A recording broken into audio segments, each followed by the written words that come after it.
पहलगाम आतंकी हमले का बदला, भारतीय सेनाओं ने पाकिस्तान में ऑपरेशन सिंदूर को सफलतापूर्वक अंजाम देकर लिया। दरअसल बता दें आपको कि पाकिस्तान के आतंकी ठिकानों को भारतीय वायुसेना ने चुन चुनकर तबाह किया और उसके बाद पाकिस्तान घुटने पर आया। दौड़ा दौड़ा शहबाज शरीफ अमेरिका पहुंचा। अमेरिका जाकर ये गुहार लगाई कि हम भारत के साथ सीज फायर करना चाहते हैं। सीज फायर के माध्यम से अमेरिका ने इस पूरे मामले में मध्यस्थता की और दोनों देशों को सीज फायर के लिए सहमत होने पर विचार किया।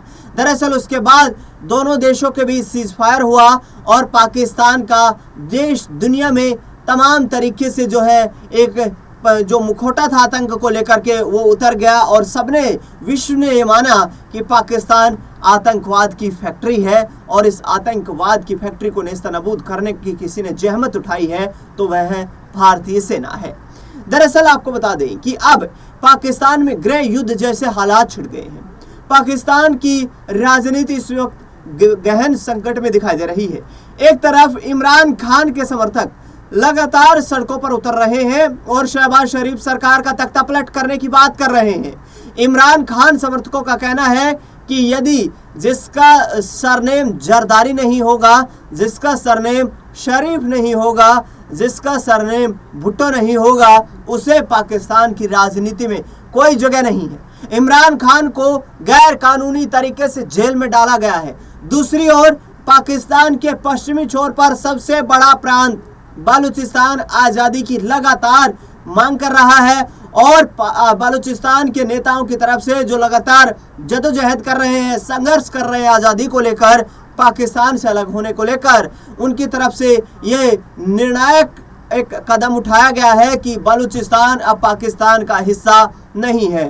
पाकिस्तान के खिलाफ मेहरंग बलूच और नायला कादरी जैसी सामाजिक कार्यकर्ताओं ने ऐलान कर दिया है कि अब बलूचिस्तान पाकिस्तान का हिस्सा नहीं है। यूएन से उन्होंने एक जो है शांति काउंसिल की मांग की है। शांति कमीशन को यहाँ पर बलूचिस्तान में आने के लिए भेजा गया है। वहाँ पर रेफरेंडम की बात की गई है, यानी कि जन जो समर्थन है वो किस तरीके से आगे बढ़ता है उसको लेकर के अब यूएन इस पर विचार करेगा और जल्द ही ये माना जा रहा है कि आधिकारिक रूप से वैश्विक मानचित्र पर बलूचिस्तान पाकिस्तान से अलग होता हुआ एक नए देश के रूप में उभरता हुआ सामने आएगा। दरअसल लंबे वक्त से लड़ाई लड़ रहे बलूचिस्तान के लोगों की आवाज को किस तरीके से पाकिस्तान सरकार के खिलाफ उठाती हुई मेहरंग बलूच नजर आ रही है वो बयान भी सुनवाएंगे। और बलूचिस्तान के लोगों का कहना है कि हमारे जो रिसोर्सेज हैं उनका दोहन करके बलूचिस्तान के लोगों के साथ पिछले 75 सालों में ज्यादती हो रही है। सुनिए मेहरंग बलूच किस तरीके से बगावती तेवर शहबाज शरीफ और पाकिस्तान की आवाम को दिखा रही है।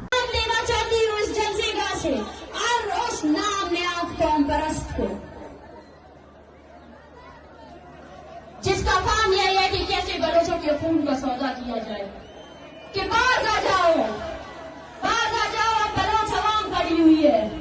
इस्लामाबाद में उस टटकती सर्दी में जब मैंने बलोच बच्चों को देखा तो मैंने भी देखा कि काश ये स्कूल जाते, काश ये यतीमों की जिंदगी ना गुजारते। मैंने इन बीवा औरतों को देखा, मैंने इनको देखा कि कैसे वो तड़प रहे हैं कि उनके शोहर कहाँ है। मैंने इन माओं को देखा, वो माएं जिनके बच्चों ने सिर्फ हमारे मुस्तकबिल के लिए, बलोच की मुस्तकबिल के लिए अपनी जवानी टार्चर से, जिनको आपने अपने टार्चर सेलों में मारा, जिनकी जो जब शहीद हो रहे थे उन्होंने इस इनकलाब का ख्वाब देखा था जो आज मेरे सामने है। हम आपको याद दिलाते रहेंगे कि आपने हमारी कितनी नस्लें अपनी तोपों से उड़ाए हैं। हम आपको याद दिलाते रहेंगे कि हम कभी नहीं भूलेंगे अपने शहीदों को। हम हैं उन इज्तिमाई कब्रों के वारिस जिनको आप फेंकते हो ना, वो बलोच की कब्रें हैं, बलोच नस्ल की कब्रें हैं, बलोच कौम की कब्रें हैं। बलोच अपने शहीदों के वारिस हैं, बलोच अपने शहीदों को कभी नहीं भूलेगा, ना आज लोगों को भूलने देगा। याद करना 25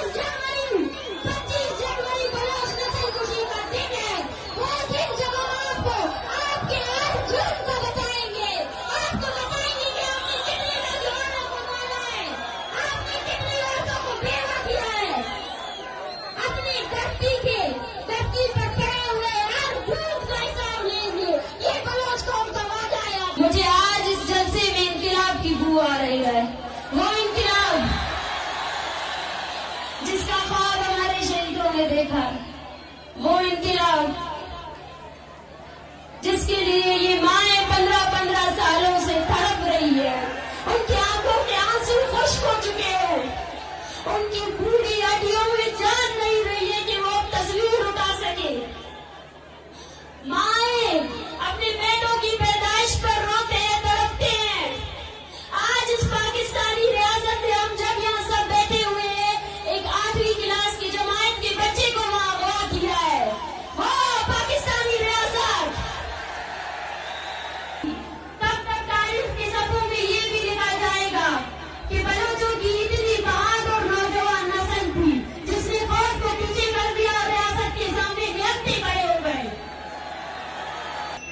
आज मैं मारंग आप सबसे, आपकी बहन होकर, आपकी बलूचिस्तान की बेटी होकर हाथ जोड़कर अपील करती हूँ कि मैं रहूं या ना रहूं, ये अवामी तहरीक आप सबकी अमानत है, इस पे खयानत नहीं करना है। अभी डरना नहीं है, अभी डरना नहीं है। पाकिस्तान और उसके नामवर दानिश्वर बैठकर सोच रहे हैं कि बलोच जज्बाती है, एक हफ्ते बाद वो चुप हो जाएगा। उसको बताना है कि बलोच जज्बाती नहीं है, नजरियाती है।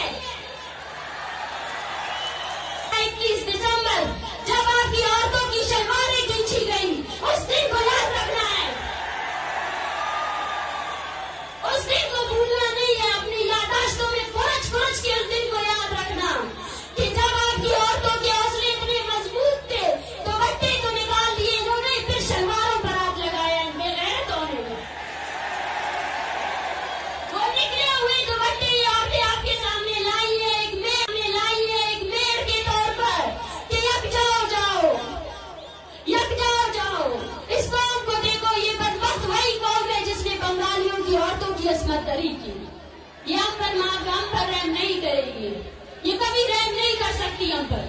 पाकिस्तान के जालिम लश्कर ने अपने नापाक फौजियों को ट्रेनिंग दी हुई है कि कैसे रात गए उस दिलों की तरह बलोचों के घरों पर हमलावर हो जाओ।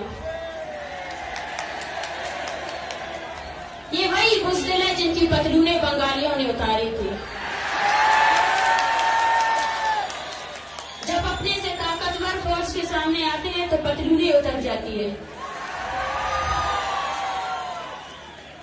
मगर उनको ये हकीकत नहीं भूलना चाहिए कि ये धरती मीर मेहरा खान की धरती है, ये धरती अब्दुल अजीज कुर्द की धरती है, और ये धरती नवाब खैर बख्श की धरती है, शहीद बालाज की धरती है, शहीद बानो करीमा की धरती है।